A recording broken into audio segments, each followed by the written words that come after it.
I'm sitting down to talk to you, and you are being inspected by this little wasp, so you may see him flitting around. He's very curious.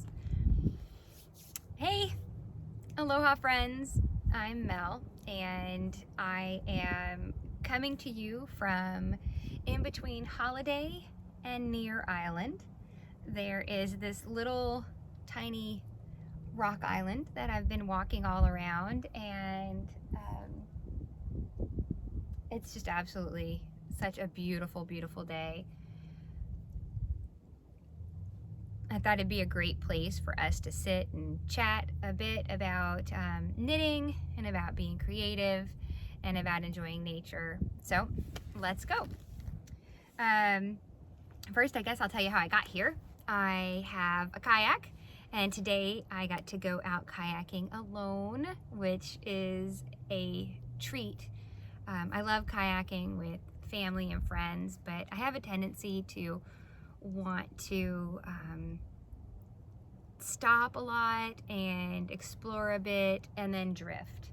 And my kayaking adventure times are hours upon hours upon hours, where my family and friends, usually their bandwidth is allowing maybe like 2.5 hours.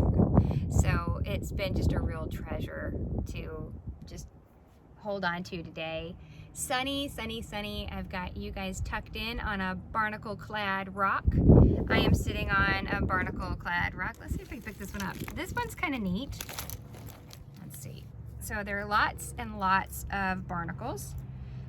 There's also, you can see, I don't know if it's coming up, the rock is very beautiful. I don't know a ton about rocks. I actually struggled. The first class I ever really struggled with was when I was first year in college. I had to take geology. Geology itself was very interesting. The lab, trying to identify the rock and what rock was which. Oh my gosh. I struggled so hard, and I really tried, and I passed the class. I got a A-, but it wasn't one of those classes that I just excelled in. I really struggled through. So this is a rock, that much I do know, and it's a pretty rock. It's a sturdy, heavy, hard rock.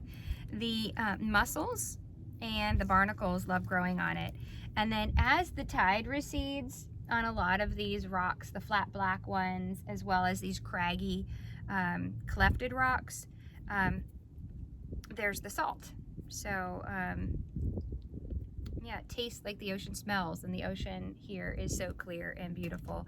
I can't see what's appearing on the screen, so I don't know if you can see behind me the beautiful water, but I'll be sure to capture a few pictures, and if you're interested, you can hop over to my Instagram, where I'm mskiknits, or you can check out the blog, which is encouragebetter.com, and I usually post a ton of things about Alaska there. So barnacles and rocks and mussels, oh my. But yeah, that's what you're nestled in. It is just an incredibly clear, blue, bright, beautiful Kodiak day.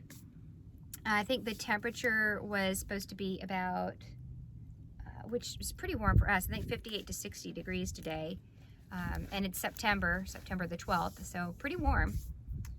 I am wearing a warm vest.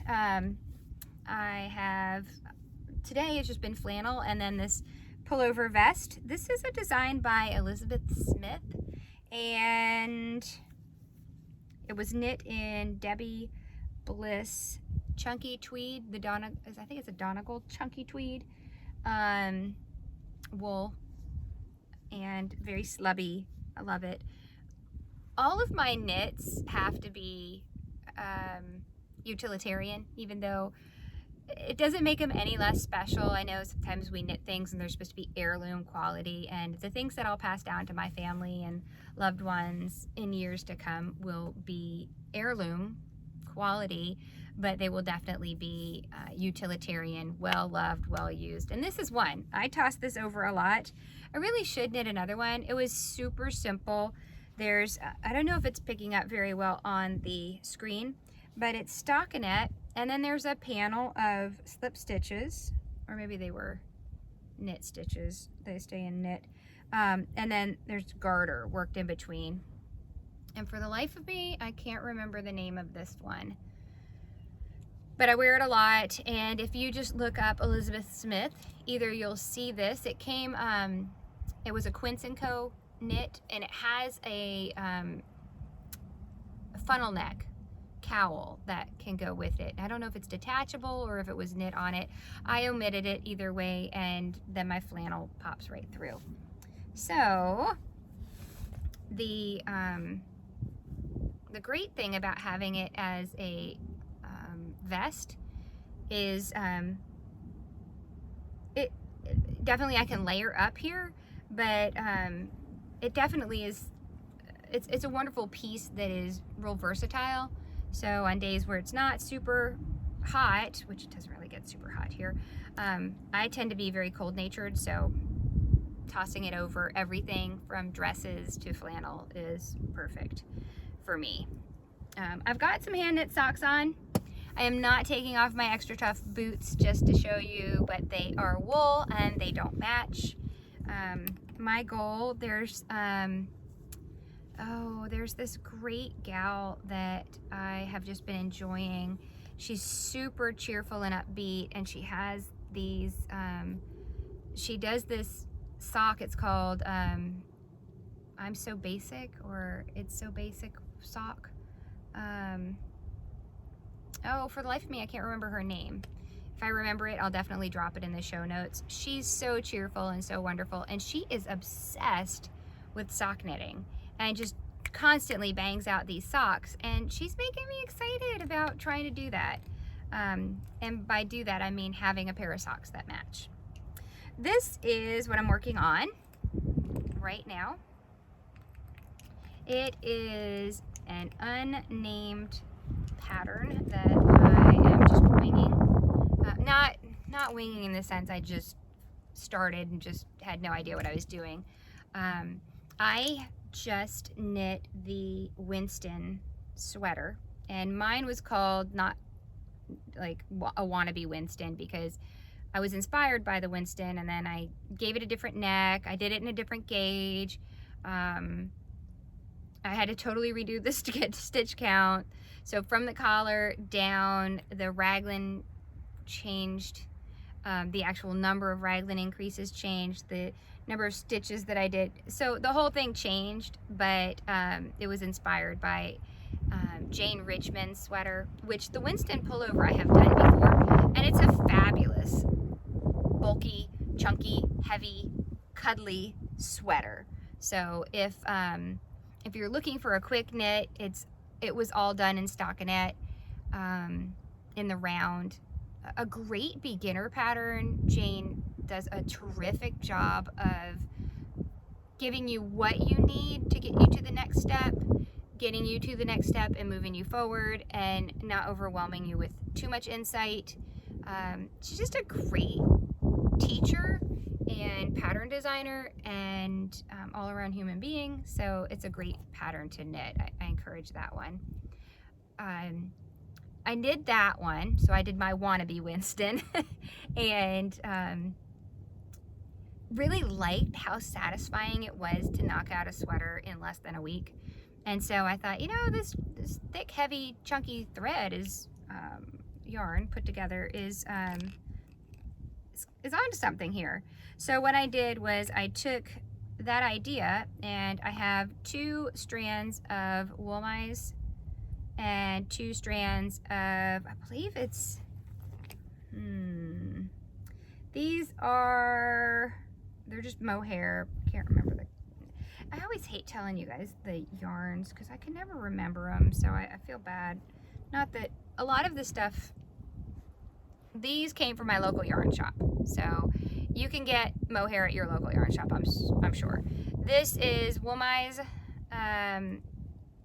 in a gray color. Obviously it's a blue gray. I had this in stash. I put them together. I was like, wow, they match. They look great. They make this chunky knit, and I am knitting this sweater on US 15s, so 10 millimeters. I cast on and did a ribbed neck. Obviously, I know you can see that, but I'm just working you through. I want the collar to stand upright if I want it, and then to fold over slightly if I'd like. And then the transition from the collar, I didn't stop the ribbing at the juncture between neck and shoulder. I did that, and then I continued. No increases, no changes, no raglan increases, no setup for spacing it out for quite a few rounds. And then right about here, I started for just a simple knit front, knit back for my increases. And it's all in garter, so all knitting, except for the front bands. So the front bands are in a very fun, it's a 1x1 rib, and then 2 together at the end. Well, hello there. I don't know if you guys can see him. He's back, the wasp. My plan is to have this over. I know it looks nice like this, but I want to have it folded over. And I've got snaps, so I'm gonna tuck the snaps in, and it'll be easy popping off and on. And then here's my ideas for you knitters out there. Hopefully this is gonna be interesting to you, because this is how my brain works. And if it's not interesting, obviously shut me off and or skim forward and it won't bother me. So here's the concept. I have this lovely ribbing, and then I have this rib front. Oh, I can hear, oh, I don't know, can you guys see it in the background? Is it coming through? There's a boat going by. I don't know, I can't see if you guys can see it, but there's fishermen coming back in from the day. What a day to be out on the water. It is flat calm, and that opens up to the ocean, and it's just all so still. You come in here sometimes and it is just rolling and busy, and the tide is getting low. Low tide is at 4 o'clock, so it's in about 45 minutes it'll be at its lowest. So anyways, when you see a pattern that really has a good balance to it, it makes you feel like, hey, you know, that was intentional. That was a great concept, how it's so fluid and seamless in its construction. And so oftentimes when you see a collar that's in ribbing, we see the cuffs in ribbing, and then the hemline is in ribbing, right? And that kind of gives it that whole balanced sense of symmetry and cohesion. So I was thinking, you know, when I started the neck in ribbing, part of the reason of doing the bands and having the bands go all the way down and they're going to overlap will be to integrate that ribbing throughout the body of the sweater or the cardigan. This cardigan, I want to be, I've been inspired by a barn jacket. And the barn jacket is a barn jacket that my friend Barb had in her Pennsylvania farm. And I don't know if this is real or if this is just what I'm imagining and remembering. You know, the essence of something, sometimes our memories aren't exactly what happened, but those feelings that moment emoted to us and just kind of gave us and let us experience. So when I remember the barn jacket, I'm remembering it the way I feel about it, which was cozy and simple and oversized, and it had this collar that was, I think, a leathery collar, and had snaps down the front, and then it had straight sleeves that were really sturdy, and they were big and open at the bottom, and you could put your gloves on and it would go over top of it.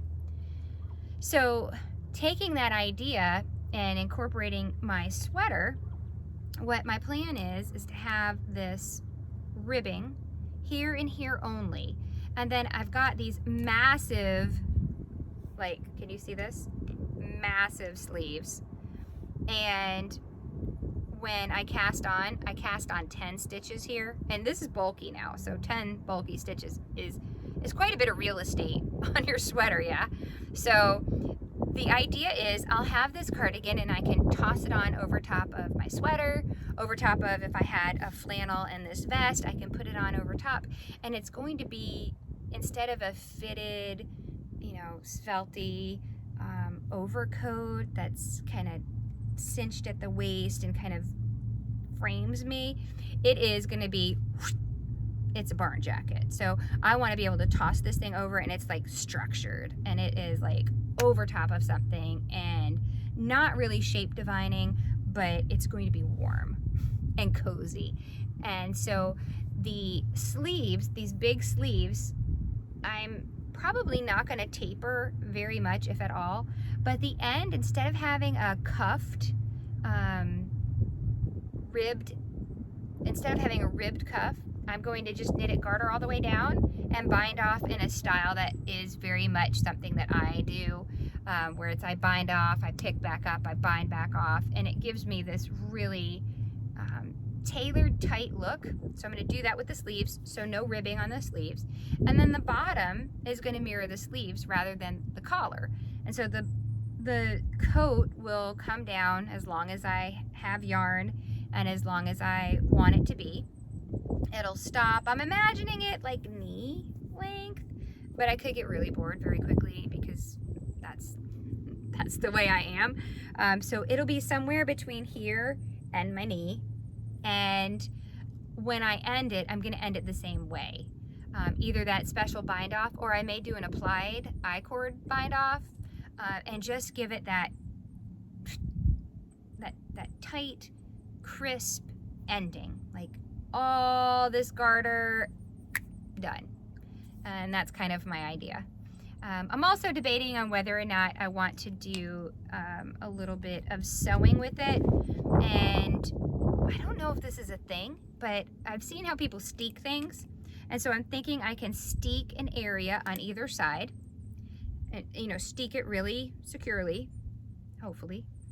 And then sew in cloth. And I'm thinking of, I have this wonderful bit of really thin, I think they call it pin cord for corduroy, real thin.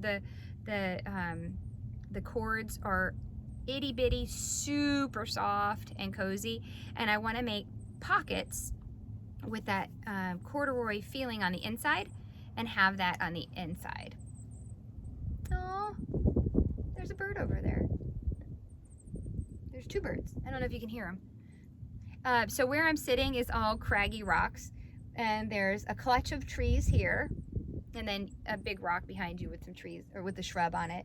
And so what's really interesting is when the tide comes up, this all disappears, and just these little shrubs on this rock behind me and the rock behind you, and then this rocky outcropping that comes right up, and the trees. So all this disappears. That's the magic of tides. The tidal flow is just, it's so wondrous and fun to, when I'm at home, because my house, you can look out and you can see this, and I'll sit in my living room kind of curled up, and you just watch the tide go down, and it exposes all these rocks, and the rocks are really dark. Behind me, they're a very dark blackish gray. They look a lot lighter because they've got so much of this barnacle growth on it, but it'll get really dark, and then the tide comes up and it disappears and everything is just green, because the water meets the green, which is where the tall grass and the trees are. It's just really fun. And it smells so good. There's something about the ocean air, and we have a lot of bull kelp, and the, oh, here's one. Here's a little snail. And so, oh, he's coming out. Yeah, I think I interrupted him. I think he thought he was stuck on something. And they have this hard piece at the bottom of them, so when they draw back in, they can enclose themselves. And I don't know if you can see it now. Probably not, because I'm probably really far away and I can't see the video camera. But these guys are really interesting. I'm gonna toss them back out into the water. And the floatplanes are going by. Yep, I don't know if you could see him in the distance. Maybe scrub back a little bit and see if you could. And they don't land right here on this channel, but they land right on the other side of this, right where I was kayaking. And it's just, wait, he is coming by. Can you see him? I don't know if you can see him.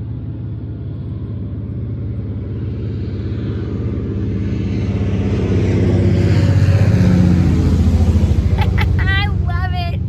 It's just so cool to see those guys go by and to wonder where they've been. They've probably been on the other side of the island at Larson Bay.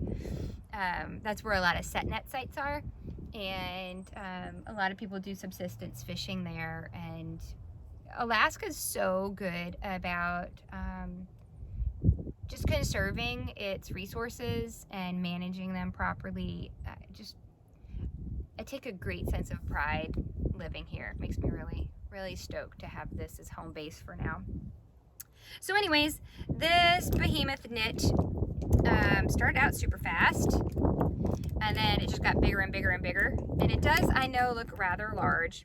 It's going to overlap, so it's going to be a little bit smaller. The sleeves are supposed to be large, so that's all good.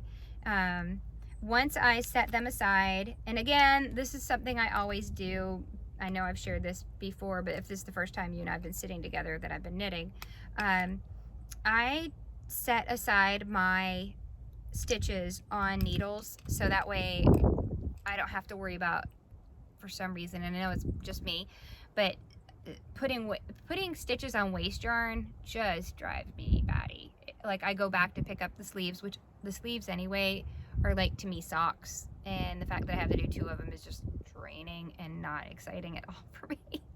I love knitting. It makes it sound like I don't, but the act of slipping it on and then having to come back and pick them all back up just is cumbersome to my spirit and my excitement level. So I stick them on this, and then I add the thread or add the yarn, and off I go. So yeah.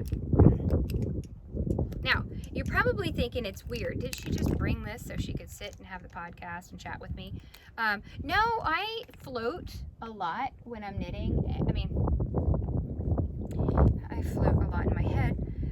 No, when I am out on the kayak, I do like to just kind of float a bit. And as you're floating, you can look down. The water is crystal clear, and the bottom, there are parts that look like a mushroom field with these thick, massive anemones growing, and sea urchins all over the floor, and bull kelp. And the bull kelp, as you kayak up on it, it looks like mermaid's hair just floating on the surface. And so you're kind of coming into a collective group of mermaids under the surface, and their hair is on the top of the surface, and it's so wavy and beautiful.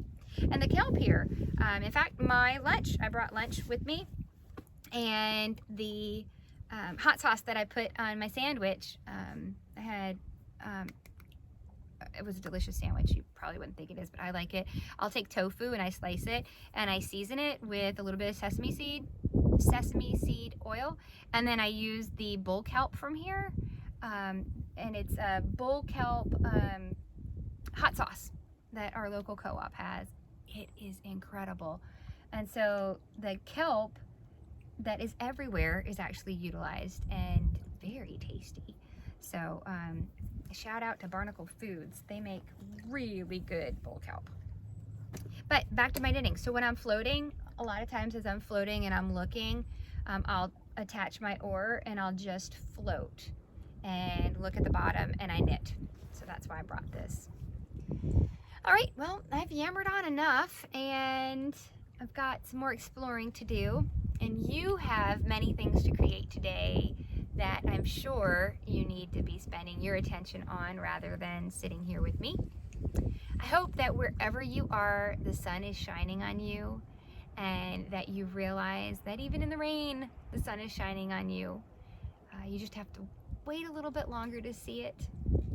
Hope that the road ahead of you brings you much joy, and if it doesn't, remember that the road behind you is something that you've conquered, and you've done a terrific job doing it. So what's ahead of you, you got nothing to worry about. Happy knitting, happy living, and I hope to connect with you soon. You can find me here on YouTube, if that's where I posted this, or maybe Instagram Live, which I doubt. Every time I try to post on the IGTV, it is a pain. My blog is a very quick, simple way to connect with me, and I try to do a lot of little things there that are a lot of fun. So, take care of you, and I hope to connect soon.